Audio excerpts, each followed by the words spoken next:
Hey everyone, I'm Josh Hawkins. This is episode 74 of Opening Up the Gospels. In the last episode, I introduced Jesus' late Galilean ministry, a time period of about 6 months stretching through the summer and into the fall of 28 AD. In this episode, I want to jump right into looking at the first event in that time period, the feeding of the 5,000. As I've mentioned many times before, this particular event is very important in helping us to form a general chronology of the life of Jesus, because all 4 Gospels record this event. The other 2 events that all 4 Gospels record is the ministry of John the Baptist and, of course, Passion Week. But because the feeding is at the very center of Jesus' public ministry, it helps tremendously in harmonizing the events, in that we can organize everything either before the feeding or after it.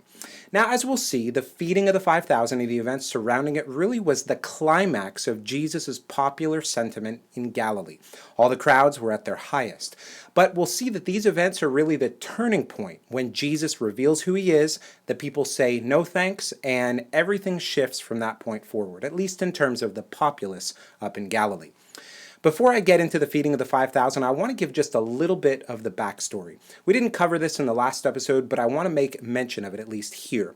Mark chapter 6, verses 14 through 29 gives us a good bit of information on Herod and his reaction to Jesus' increasing fame in Galilee. Remember, Herod was the one in charge of Galilee during the time of Jesus. Luke 3 tells us that. Mark tells us that Herod was wondering who Jesus was, and at some point, someone had told him that Jesus was in fact John the Baptist raised from the dead.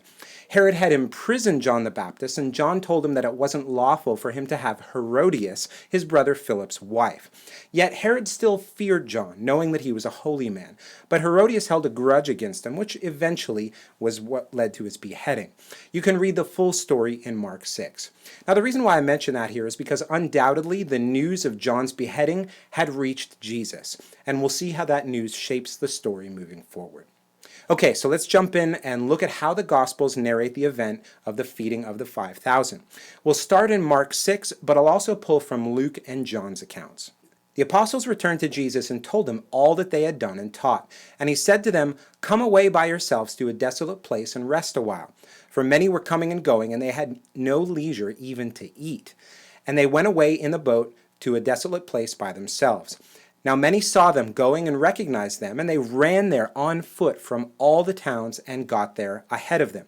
When he went ashore, he saw a great crowd, and he had compassion on them, because they were like sheep without a shepherd, and he began to teach them many things.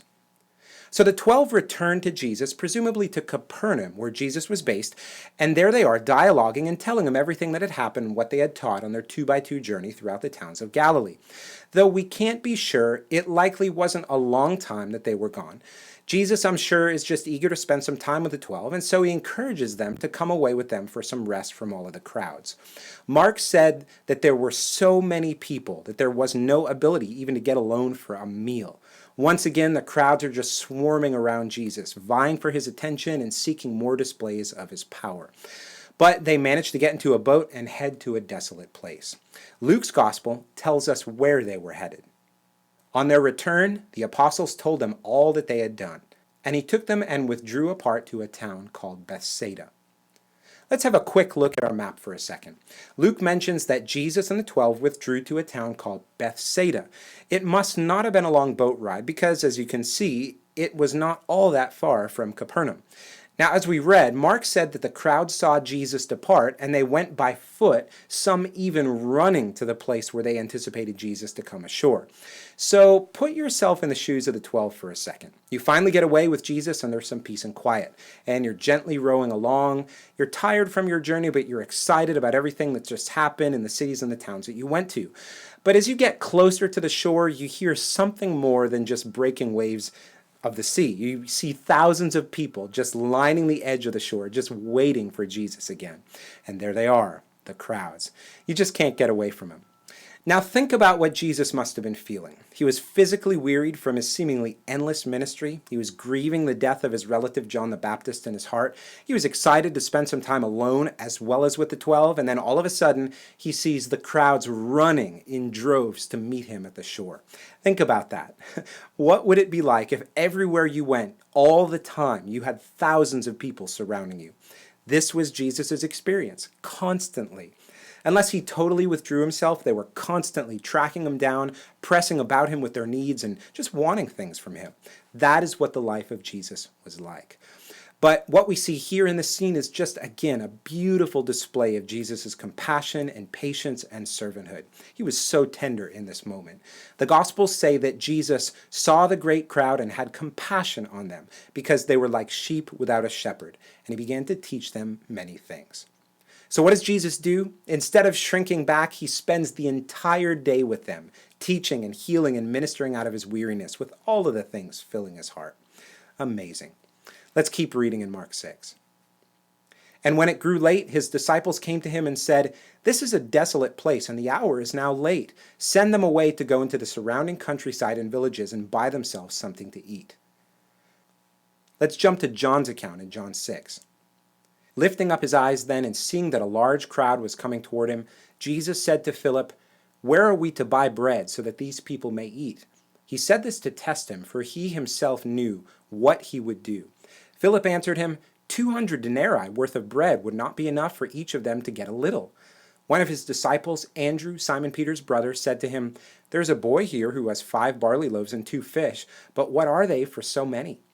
Jesus said, "Have the people sit down." Now there was much grass in that place, so the men sat down, about 5,000 in number. The day is now well spent, and what do the disciples say? "Jesus, there's a lot of people here. We're in the middle of nowhere. It's late. Make them go away." And Jesus says, "No, we're going to take care of them." How awesome is Jesus? After all he's been through, and now after spending the entire day ministering to them, he says, "We're not done, guys. We're going to feed them." The Gospels tell us that there were 5,000 men there. How do they know that? Well, Mark and Luke tell us a little later that Jesus had them sit down in groups of 50 and 100, which would have made it much easier to count. Now, what we often forget about here is that almost all of the men there probably would have had a spouse, and almost all of them probably would have had children. So conservatively, if there was 5,000 men, each with one wife and one child, there are 15,000 people there. That's a sea of people. Guys, we're not just talking about a few hundred people the size of a Sunday morning church service. We're talking about the size of a basketball arena. And through this, it's like Jesus is showing that the reach of his power knows no bounds. John's gospel says that Jesus tested Philip, asking him where it would be possible to buy enough bread for the people. But of course, the God of all creation is the one asking the question, so surely he knows exactly what he's going to do. Philip answers and says that 200 denarii wouldn't even be enough to give everyone just a few small bites. A denarius was a Roman coin and was the average wage for a farm worker in the first century. So we're talking nearly 8 months of wages here. 8 months of wages is a big deal, clearly something far beyond all the disciples' means. Imagine giving up 8 months of your wages to feed 15,000 people. Now that would put a dent in your budget. Now Andrew answers Jesus and he says that he's seen a boy who has a little bit of food. It's kind of like saying in a crowded arena, "Hey, I saw some guy carrying around a McDonald's bag, but certainly that's not going to feed everyone here." I bet Jesus had a confident smirk on his face. Though wearied from the crowds, he was ready to show forth his power once again in hopes that they would bear the fruits of repentance. He has them sit down on the green grass, which gives us a hint that this is indeed springtime, just before the Passover feast, as John chapter 6 says. I'm guessing that most of us probably know this story well. Jesus begins with only 5 loaves and 2 fish, and the story ends with all the people completely filled, even partaking of as much as they wanted. But I hope you've seen already that there's so much more in this scene than just the miracle. There is the context of the last few days, including the return of the 12, the death of John the Baptist, the attitude of the crowds, the tenderness of Jesus, and so much more. In the next episode, we'll look again at this event because there's so much more to talk about that'll cause us to marvel at Jesus. In the meantime, here's a couple of points for your meditation this week. Ponder what it was like to be a part of the crowd on the shore as Jesus and the 12 were arriving by boat. What would that have been like? Think about what day-to-day life might have been like for the time Jesus was in and around the cities of Galilee. What excitement swelled in the people? What stories were shared at dinner time?